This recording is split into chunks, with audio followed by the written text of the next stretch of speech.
These weren't just engines. They were ticking time bombs stuffed under the hood, so fast, so dangerous that lawmakers, insurance companies, and even NASCAR itself had to step in and shut them down. From Camaros with no warranty to Hemis that rewrote racing history, these 7 power plants were literally too powerful for America. And trust me, number 1 didn't just bend the rules, it scared the entire industry into submission.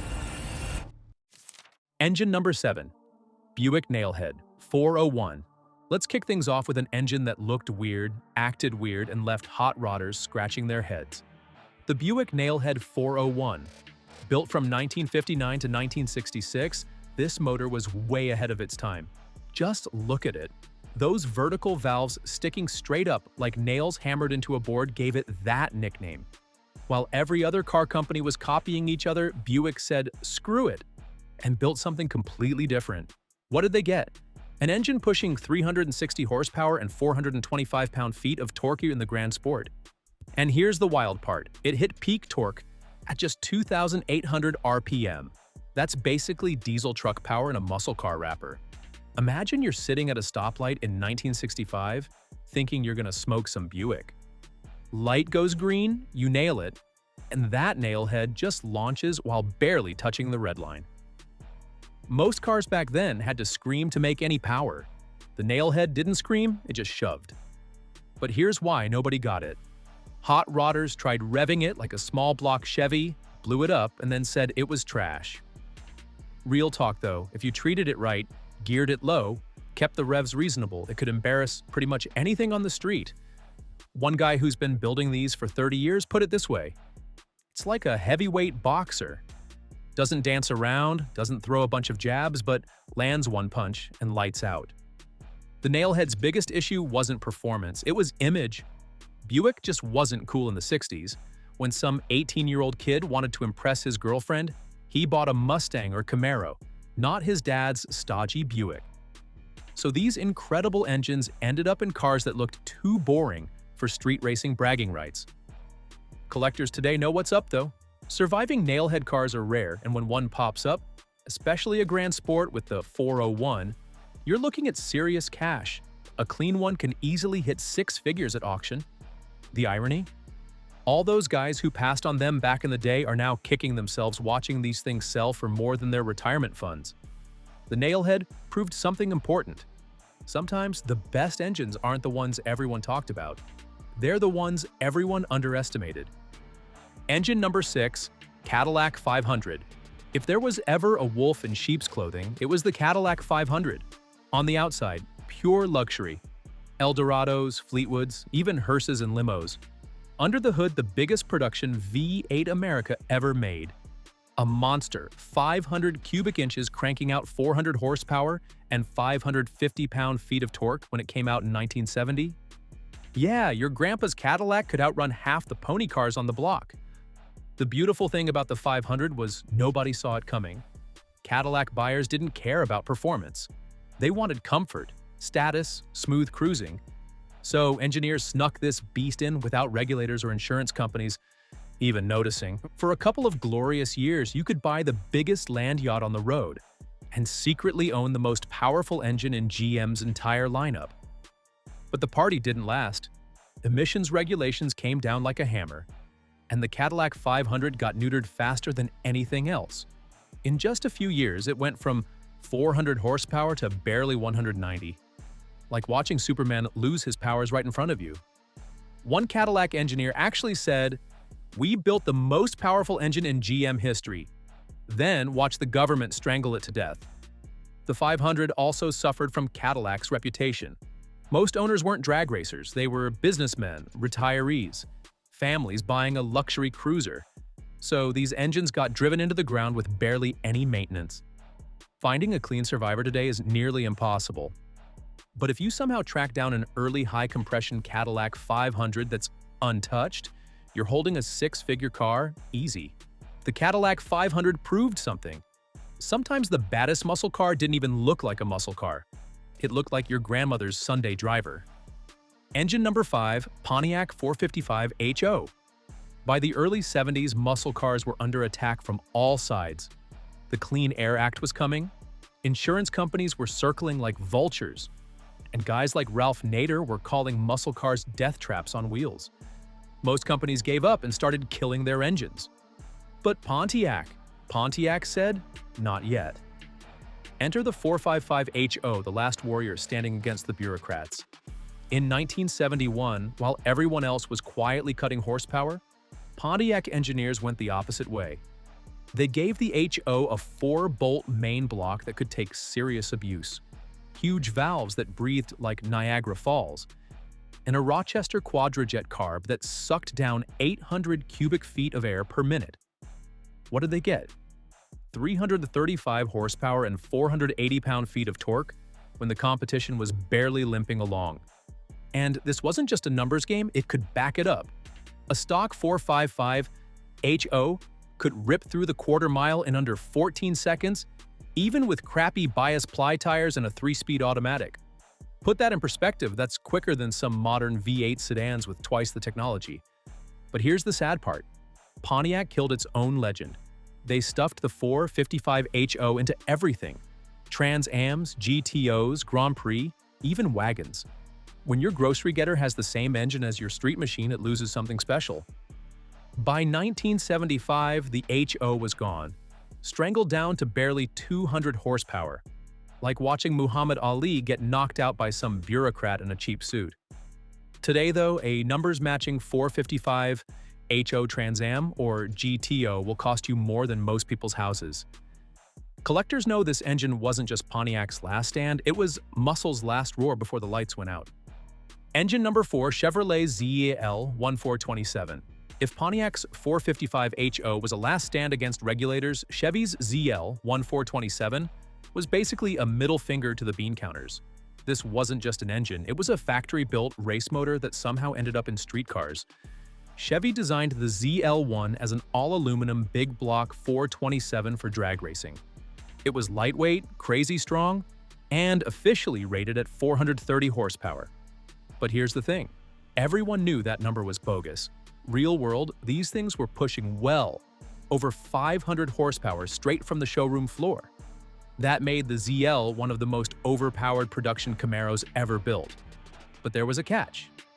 Price. In 1969, a ZL1 Camaro cost nearly double what a regular SS did. One buyer said it best, "I could have bought a house, but I wanted the fastest Camaro on the planet." And if you were crazy enough to drop that cash, you got a car with no safety net whatsoever. Because the ZL1 was labeled a racing engine, it came with zero warranty. None. If it blew up, tough luck. Only 69 ZL1 Camaros were ever made, which makes them rarer than a Bugatti Veyron today. Back then, people thought Chevy had lost their minds. But the handful of buyers who got one basically won the lottery. Stock, the ZL1 could run quarter miles in the 11s when most muscle cars were barely breaking into the 13s. Today, a real ZL1 Camaro is worth anywhere from $500,000 to over $1 million. That's not just collector money, that's generational wealth sitting on 4 wheels. The ZL1 wasn't banned by regulators. It was priced out of existence, but it left behind a legend proving Chevy, when they wanted to, could build an engine that scared everyone else off the track. Engine number 3, Oldsmobile 455 Rocket. Some engines were loud, flashy, built to grab attention. But the Oldsmobile 455 Rocket? It didn't need the noise, it just crushed you with torque. Coming out in 1968, the Rocket became the heart of Oldsmobile's legendary 442. And here's the stat that made it infamous. Over 500 pound-feet of torque at just 3,200 RPM. That's more grunt than most modern trucks, wrapped in a muscle car. Picture this. It's 1970, and you're sitting at a stoplight next to a Challenger with a 446 pack. Light turns green, and the Rocket barely hits half throttle before it walks away. No screaming red line, no drama, just relentless torque. The kind of push that feels less like accelerating and more like getting launched off an aircraft carrier. But that kind of power came with problems. By 1971, insurance companies had muscle cars in their crosshairs. If your car had 455 on the fender, your insurance premium tripled overnight. Guys were paying $3,000 a year, more than the car cost just to keep one on the road. For young drivers, it was financial suicide. Add in Oldsmobile's old man car reputation, And the rocket never got the street racing respect it deserved. The survivors, though, are pure gold, especially the W30 versions with Ram Air. Those can pull six figures at auction today. Back then, most owners didn't realize what they had. Engines got pulled, rebuilt, scrapped when values tanked. But now, collectors fight over every last numbers matching rocket. The Oldsmobile 455 proved something muscle fans sometimes forget. It's not always about how fast you rev, but how hard you hit. And man, this thing hit like a freight train. Engine number 2. Chrysler 426 Hemi. If there was ever an engine that kept racing officials up at night, it was the Chrysler 426 Hemi, nicknamed the Elephant because of its massive size and weight. On paper, it made 425 horsepower and 490 pound-feet of torque. In reality, it was basically a weapon disguised as a street motor. Daytona 500, 1964. Richard Petty rolls out in a car powered by the brand-new Hemi. During practice, his lap times are so fast the Ford and GM teams think their stopwatches are broken. Race day comes, and it's not even close. Petty leads a parade of Hemi-powered cars across the finish line. Chrysler sweeps 1, 2, 3, while everyone else gets lapped. NASCAR officials panic. This wasn't racing, this was a complete beatdown. The secret was the hemispherical combustion chamber. Bigger valves, better airflow, more efficient combustion. It was engineering that worked with physics instead of fighting it. Other engines were bringing knives to a gunfight. The Hemi brought a machine gun. NASCAR banned it in 1965, saying it was too specialized for stock car racing. Real talk though, it was so dominant, the other manufacturers threatened to quit. Chrysler's response? Pure spite. They made a street version. For around $800 extra, you could walk into a dealership and order the same engine that embarrassed NASCAR. The catch? Price. Most guys couldn't afford it, so production numbers stayed low. Less than 12,000 ever made across all years and models. Today, those street Hemis are holy grails. A numbers-matching Hemi Cuda or Charger is easily a 6 or 7 figure car at auction. The 426 Hemi didn't just dominate racing. It changed the whole game and rewrote muscle car history. Engine number 1, Ford 427 Camry. And finally, number 1 goes to the Ford 427 Camry. The engine's so ridiculous that NASCAR banned it before it even had a chance to prove itself. The story starts in 1964. Chrysler had just embarrassed Ford at Daytona with the all-conquering Hemi. And Henry Ford II was pissed. He gave his engineers 90 days to come up with an answer or else. What did they do? They took the already legendary 427 side oiler block and bolted on single overhead cams, hemispherical combustion chambers, and get this, a 6-foot-long timing chain that looked more like factory equipment than a car engine. The result was absolute insanity. 616 horsepower at 7,000 RPM right out of the box. With dual carbs, it could hit nearly 660 horsepower. In 1964, that's more power than some modern supercars. Mechanics called it the chain that ate Detroit. And drivers who tested it said it felt less like an engine and more like a controlled explosion under the hood. But NASCAR never let it loose. Officials said it was too exotic for stock car racing. Real story though, the Camry scared everyone. Rival teams threatened to walk if Ford unleashed it. So NASCAR banned it before it could dominate a single season. Still, Ford found a way around it. They sold Camry-equipped drag cars directly to racers. On the strip, these things were monsters, running mid-8s in the quarter mile with the right setup. But on the street? Forget it.